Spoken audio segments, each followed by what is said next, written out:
Welcome back to Careers Explained. Today we're talking with Madeline Buitendorp about her career path and her current role. She received her bachelor's degree from Davidson College in political science, and her previous work experience includes working as an intern with Rock the Vote and as director of communications for the College Crisis Initiative. She's currently a strategy associate at Penta Group. Welcome, Madeline, and thanks for coming on today. Thanks for having me. Excited to be here. Can you start by telling us what you do in your current role as a strategy associate? Yes, of course. So in my current role, I'm the full title is a strategy associate at Penta Group. And what that looks like is that this is a consulting firm. The formal words that we use are saying that it's a stakeholder management consulting firm. But what I've come across is that a lot of folks outside of the business may not know what that is. So the easiest explanation is that this is policy and communications consulting. I work for a wide variety of clients, helping them solve issues as simple as raising their public profile to a lot more complex issues, such as pushing a G20 report to be implemented. My day-to-day can range quite a lot through whatever clients need on a given day, but it ends up being a lot of collaboration and a lot of strategic thinking and doing whatever needs to be done to help the client meet their goals. So when you talk about the variety of roles that you do depending on the client, can you give some examples of the most frequent roles or responsibilities that come up in those projects? Yeah, of course. So there is a baseline for all associates where we handle some day-to-day things like scheduling client calls, setting the agendas for different calls, taking notes, some of the usual run-of-the-mill stuff. That tends to be a little bit more background noise for me at this point, of it's just part of what gets done. As far as client work, it's again pretty variable, so it does range depending on what the client needs, but some of the most common pieces that I'll work on can be putting a media or a stakeholder list together, pitching reporters for stories, even running interviews. Some of the ones that I quite enjoy are getting to do a lot of in-depth research on a given policy issue. Sometimes that can be a more financial issue. Sometimes that can be a more social impact issue. I tend to work a lot in the social impact and corporate responsibility spaces. So it ends up doing a lot of research into the regulatory side, as well as what the news of the day has brought in, and if there's opportunities for clients to engage, which can be as simple as an "in case you missed it" or an ICYMI email, putting together background materials that can look like a research book on a topic, or talking points, or kind of messaging. Can truly range from very small tasks and very easy social media posts to something a bit broader as a longer term white paper on a pretty complex topic. Of course, those end up being a little bit angled towards whatever the client's messaging or goals are, but on the whole, there's a baseline of content production as well as strategic thinking that goes on every day. Super helpful examples. And then diving a little bit more into those, how do they map on to your average? It sounds like there's a lot of variations. So maybe a recent week in terms of the day-to-day. Is it mostly meetings? Is it mostly you doing that research or content on your own? What does it look like? Again, I keep saying it varies, but it truly does. Every day and every week is very different.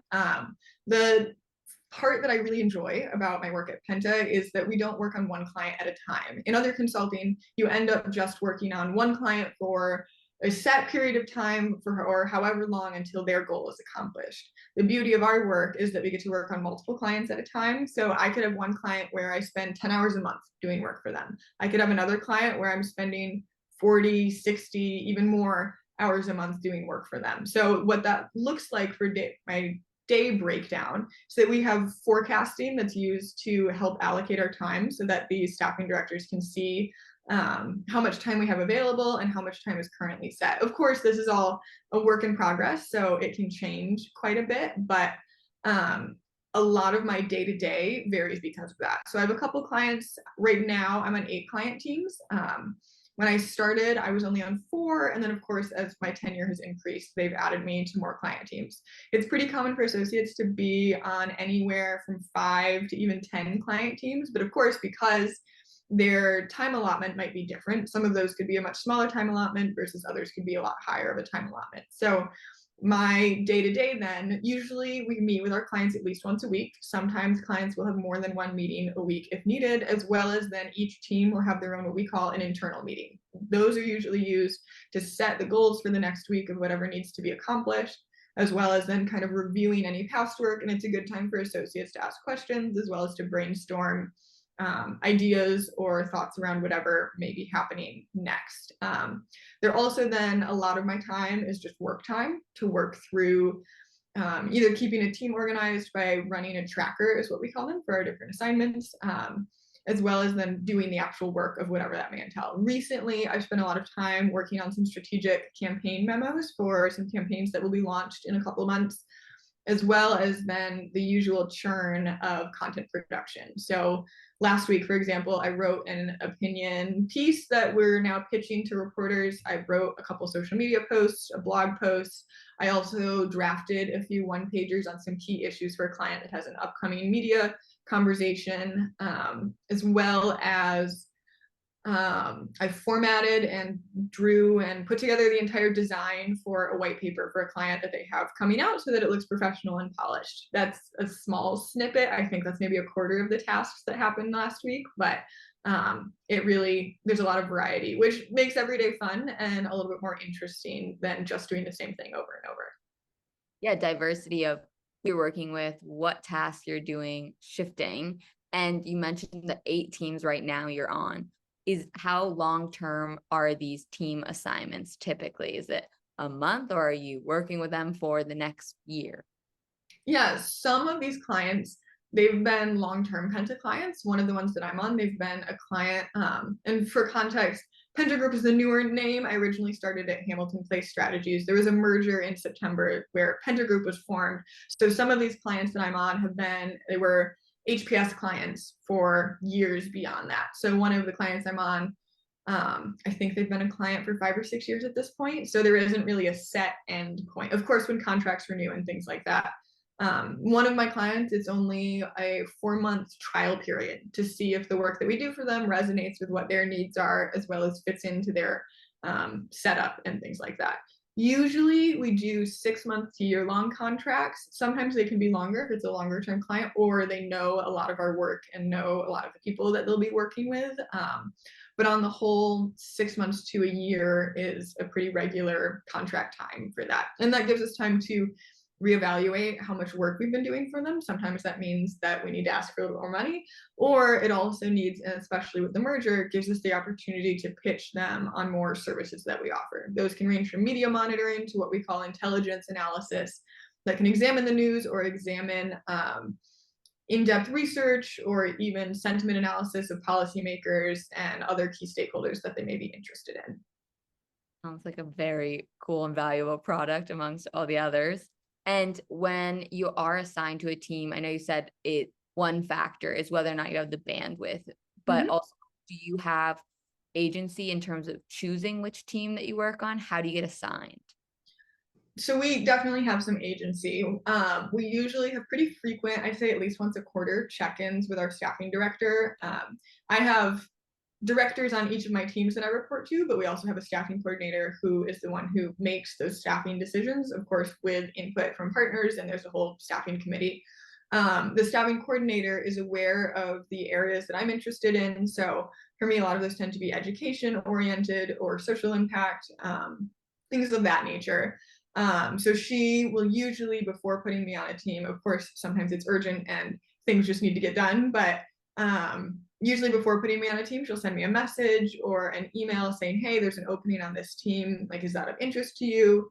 This is who else is on the team, like, and gives me an opportunity to ask any questions about it.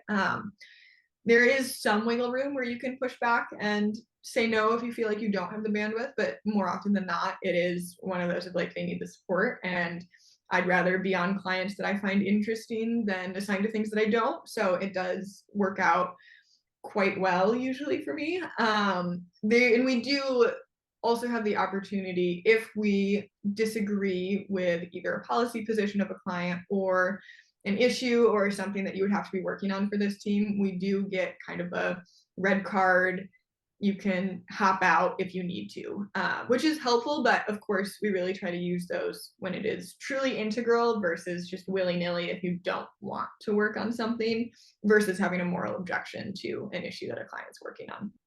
I love that they give that option one. And that also, along with the diversity of clients and projects at the same time, you get to customize it somewhat with the staff Exactly. keeping your interests in mind. So that, along with, you said, loving the diversity, anything else that you like about the job and anything you find challenging? There's a lot that I like about it. I really do value that every day is different, and especially that not just that it's different in the types of work products that I'm putting out, but in the issues. I really learn something new every day, or I'm developing a new skill, or refining something that I've been working on.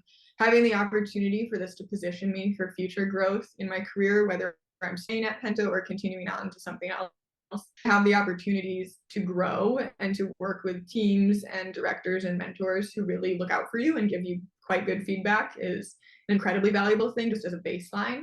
I do appreciate, because we're on different teams, all of those teams are not with the same people.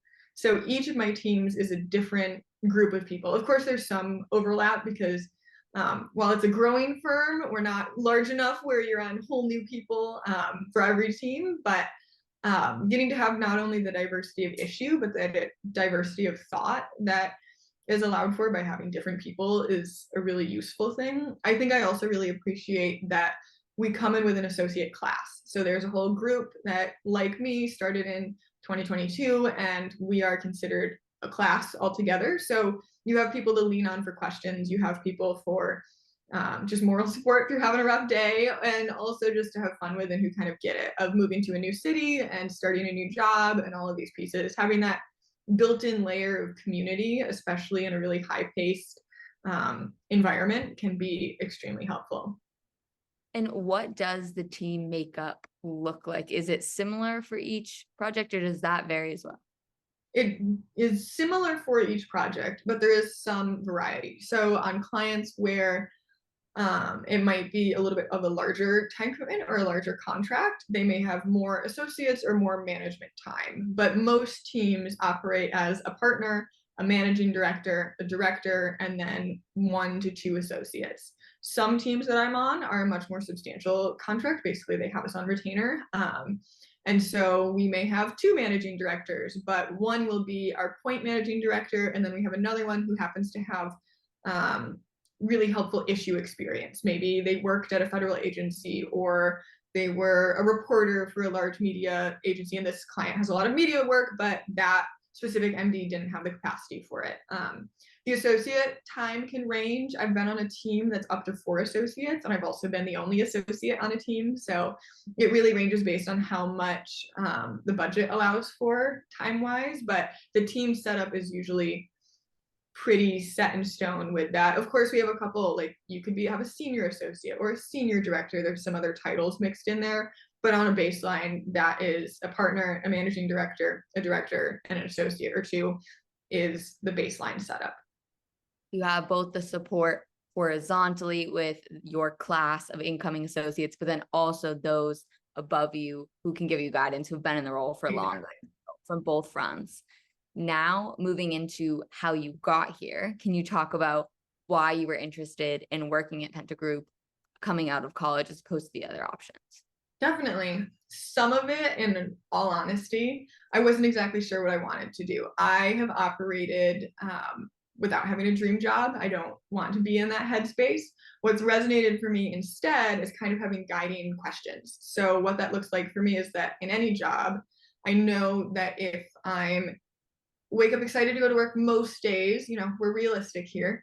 If I am doing something different every day, I have a new mountain, I have a new challenge, something that I'm learning, as well as if I feel like I'm making a difference, I'll be happy in just about any job. And so that's started when I was starting my job search. I knew I wanted to be in Washington, D.C. Penta thankfully has offices in a couple cities in the US, but also now globally, which is a fun opportunity. But I knew I wanted to be in Washington, D.C., and I knew that I wanted to be in a place that let me learn and let me figure out what may be the right next step for me. And Penta has definitely given me that opportunity. In college, I stumbled into doing communications work. I had a communications and research internship between my junior and senior year, but that was after I helped to found the College Crisis Initiative my sophomore year. Of course, my sophomore year was 2020 and we were sent home. And so the College Crisis Initiative, or C2I, came out of myself and a professor and a few other students wanting to do something to help. As you can see, this will be a theme in what I get out of my career so far, but wanting to do something to help. And so as we started to collect data and have more information to share and that was useful, we needed someone to run communications, and I jumped in to do that. I tend to operate as a see a need, meet a need. And so even if it's not in my express job description or things like that, if there's an opportunity for growth for me through that, as well as it benefits either the business or the organization, I jump to do it. So with C2I, I fell into doing communications. I was teaching myself how to write press releases and how to coordinate with reporters and truly learning hands-on, which was definitely helpful starting at Penta, but was also very helpful to see that I really enjoy communications as a field, and I really enjoy and have learned the benefit of, while good research is great, having research that does more than sit on a shelf and having impact beyond that, where it has a use and has a purpose and has value to the general public, as well as, of course, those in the know in that space or sector, is one of the most important things. And I think one of the most impactful things that I've been able to help do. So now getting to work in communications full time, it's been very rewarding to see that the things that I was learning and doing were on the right track, and that communications is actually a very fun field and something that I think that I'll want to continue doing. I love that. And when you talk about you had experience from C2I before Penta Group, what was the training like for you when you got into this role, for maybe those especially who didn't have your background in it? What was that like? Yeah, I'm definitely grateful. There were folks in Davidson's communications team that helped show me the ropes, and folks at different internships that helped show me the ropes. So I did feel like I had a little bit of a leg up on other associates when we started, not in a competitive, I know better than them way, but truly just in having a little bit more experience in the field. Penta does a great job training wise. I think my first week and a half was almost predominantly trainings. Trainings ranging from this is how to operate with your directors and your managers to these are our PowerPoint brand guidelines and the expectations set when we're putting together a deck. Truly everything in between as well. We had so many trainings, and I will say too, to anyone starting a job, try to remember half of it, but get the recording, take good notes, and you'll figure it out and be just fine. I ended up, I think the first couple months, referring back to a lot of those trainings more so than I ever felt like I memorized it when I was starting out. I think too, one of the really helpful pieces, and I probably would have done something similar like this unofficially, even if we didn't have set mentorship programs. But one of the really nice things is that we are given mentors who are usually a year or two ahead of us. My mentor, Lizzie, is phenomenal, and I look up to her a lot, but she has also been hugely helpful when I have questions where I don't quite want to ask a director, or it's more navigating a hard situation and just kind of getting some input and advice from someone who's been through similar things and also knows the company quite well. So when I first started, I think I met with her weekly. Now we have lunch together once a month, and that's kind of our catch up check-in period, which is quite fun. And I've also gotten to mentor, and I'm in a position now as folks are starting this fall to give that back and to be a mentor myself and to have that, which is a really exciting opportunity. And I think something that is worth its while in an official sense, but it's also worth having unofficial mentors and just having people that you look up to and can go to for advice when you're starting out, so that you can help learn the ropes a little bit easier. I think that's incredible advice. And I love that they have both the formal trainings when you first start, but then also the continual informal trainings in the terms of mentorship that you sought out, regardless of whether or not it was built into the program. And what is the typical timeline for people staying in an associate role? Is there a set 2 years and then people move up, or is there a different timeline? Yeah. So I think Penta is realistic that this is a lot of associates' first jobs out of college. And for many of them, I have a good friend who, when I just started, she had been there about a year. She'd figured out that she had loved healthcare work, and she went and now works for a healthcare trade association. She was only there a year. And there's no hard feelings. That's part of what they know, that when they hire, I think it can range anywhere from like 10 to like 25 associates in a class. So it can really be a substantial number of people. They are prepared for folks to be there for just a year or two and then figure out or move on to, maybe it's grad school for some, maybe it's something a little bit further in the industry for others. But there are positions and opportunities to move up. We have an MD who's been there since she started. A couple of my directors have been there since they were associates. As of now, and this, keep in mind, is the more HPS set way, and it may change some as we're aligning all of the companies from the merger, but usually you're an associate for about 2 years, and then after that you can be promoted. Of course, there's performance related things. It's not all just time dictation. After 2 years, you have the opportunity to be promoted to a senior associate. And then after about a year or so, sometimes it can be a little bit longer, you have the opportunity to be promoted to a director. And then after that, it varies a little bit more based on what the company needs are and things like that. Of course, all of these are saying if there is space and if there are opportunities for that. None of this is guaranteed. But it is nice to at least have, when I started, to know that if I'm doing well at this and if there's an opening for me, odds are I would probably be able to have it. Of course, nothing's set in stone, but it is a good motivator to work hard and to continue to have a good attitude and be willing to jump in and dig into projects. So I love that they have both the rewards essentially for hard work as you stay there and want to stay, but also are supportive of if someone finds a passion in another industry. What advice do you have now for people, let's first starting someone who's interested coming out of college and wants a role similar to yours in terms of the application and interview process? Advice there.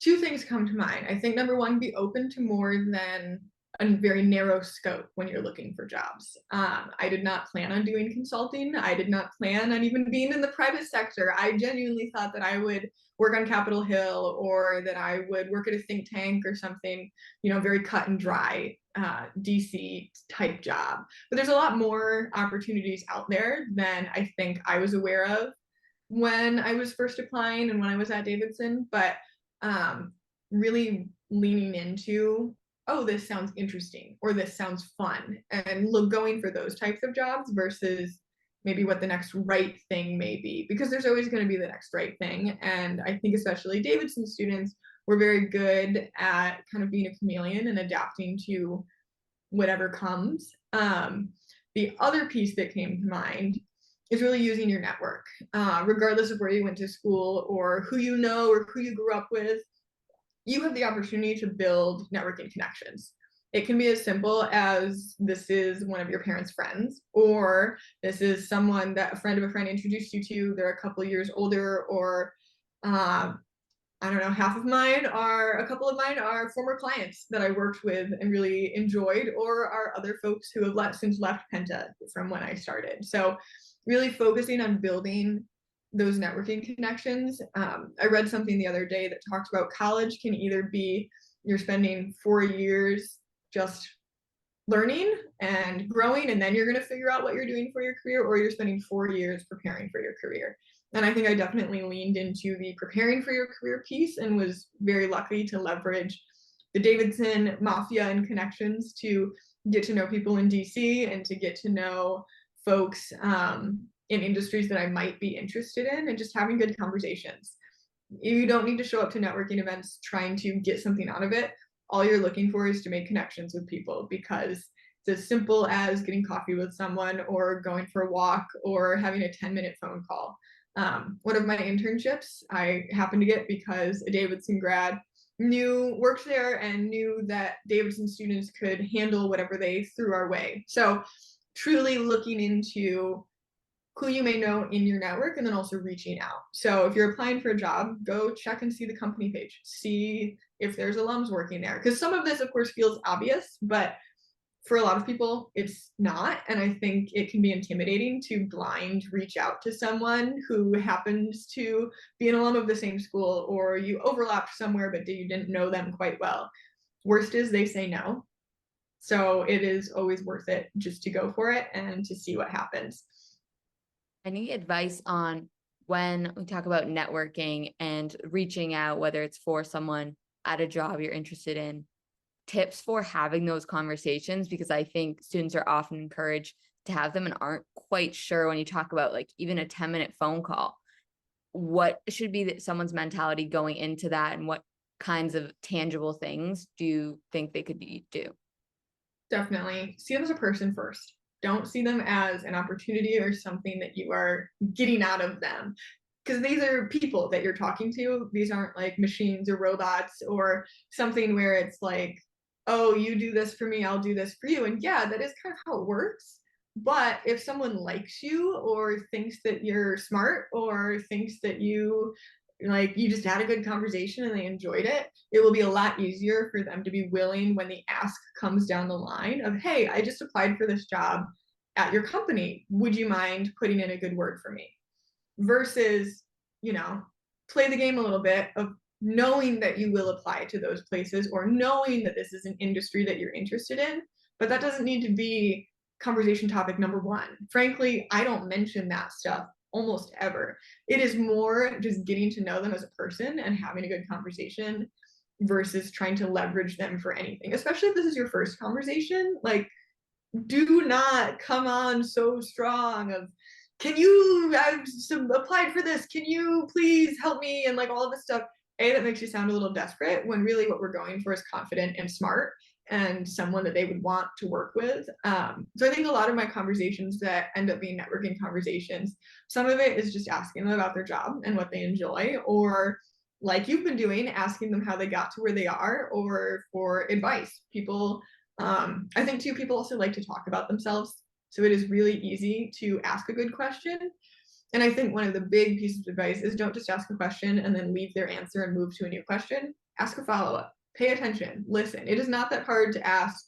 If you're asking what brought them to where they're currently working or some of their work history, then ask them about a past job that they mentioned or an experience, or like show that you care and that you're paying attention, because that will benefit you a heck of a lot more than coming on strong immediately with an ask.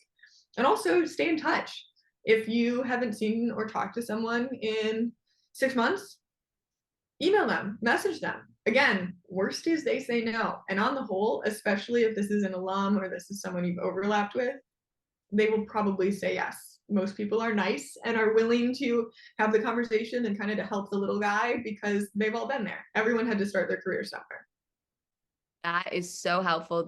From first treating them as a person. I think a lot of people feel awkward when they think of it as going in with an ask of this specific job they're applying to right now. And so that mindset switch of just learning about someone and maybe seeing if you're interested in that and going from there could also remove some of the stress and make it more of a normal human-to-human conversation, as well as the follow-up is something that I don't think people frequently mention. And it's much more impactful in building a relationship than the one-time reach out for a favor, as you mentioned. Any other general career advice? I think for me, I've dealt with a lot of imposter syndrome. I've dealt with a lot of feeling like, okay, I didn't plan on this career, but I enjoy it. Like, for the other people who did plan on it, like, what does that mean now? I think really just being open to opportunities and being open to having good conversations and being open to learning. I think one of the most helpful things, like I mentioned earlier with kind of my 3 guiding questions, figure out what you need out of a job. I have friends who work insane hours and they love it. I have friends who work entirely remotely and they love it. Figuring out what you need for a career or what you need to be happy. Maybe that's work-life balance. Maybe that's you really want to be remote all the time. There's a lot of different benefits to that. And I think the only other piece that comes to mind is, even after you've started somewhere, you're not done networking. You're not done, especially if you are in business or the private sector. Of course, this applies to public sector too, but get to know the people you work with. Thankfully, Penta encourages us to put coffees on with each other and encourages us to take the time out of our days to get to know our colleagues. But a lot of places don't. And I've had that with internships where if I didn't email someone and say, hey, I would love to hear more about what you do and get to know you and have coffee with them or have lunch or whatever it may be, I probably wouldn't have had that connection, but also it gives me buy-in into the firm or into the business of they've now gotten to know me. So if my name comes up in a meeting, I'm not just a name, I'm someone with a face and someone that they know. So continuing the networking and kind of the relationship building, to me, that's a very cyclical thing and should basically never stop when you're career searching, but especially if you're early in your career, and especially if it's people your own age, you don't know what someone is going to do in 20 years. You don't know what your own career trajectory holds. So being kind and helping people when you can and showing up with a good attitude and putting in the time to get to know people will benefit you hugely in the long run, as well as it just sets you up for success in your current job as well as in any future job. Said like a strategy associate, thinking long about how to both continue learning in the role, but also continue learning through other people and making connections. And maybe you'll help answer some of those questions about what you want out of a job through hearing somebody else talk about what they didn't like about theirs. So thank you for giving insight for others to reflect on what they may want and how to get there.